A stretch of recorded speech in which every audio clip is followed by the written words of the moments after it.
বিশ্বের মানবতার মুক্তির দূত ছিলেন, কল্যাণকামী তার কাজ নবী করেছেন। মানুষের মধ্যে কোনো বৈষম্য রাখে নাই, বলে সবাইকে আল্লাহর নবী সমানভাবে দেখছেন। চিৎকার করে সুবহানাল্লাহ বলেন, আর জোরে জোরে বলেন না সুবহানাল্লাহ। এই জন্য বলি আল্লাহর নবী সাল্লাল্লাহু আলাইহি ওয়াসাল্লামের আখলাক, নবীর চরিত্র কেমন, মধুমাখা চরিত্র। আরে আমরা তো কোনো দাবি দাওয়া ছাড়া, আমরা আল্লাহর কাছে প্রার্থনা ছাড়াই তো আল্লাহর নবীর উম্মত হয়ে গেছে। সুবহানাল্লাহ বলেন। আমাদের এই উম্মাত কল্যাণকামী।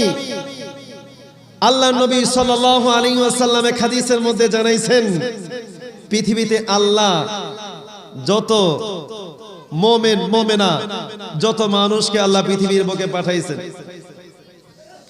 এই সাত তবক জমিনের উপরে আসমানের নিচে আল্লাহর নবী সাল্লাল্লাহু আলাইহি ওয়াসাল্লাম জানান আল্লাহ যত মানুষকে প্রেরণ করেছেন, যত নবীর উম্মতকে প্রেরণ করেছেন, যত নবীকে প্রেরণ করেছেন, বলে সবচাইতে আল্লাহ আল্লাহর নবীকে শ্রেষ্ঠত্ব দান করেছেন। চিৎকার করে সুবহানাল্লাহ বলেন।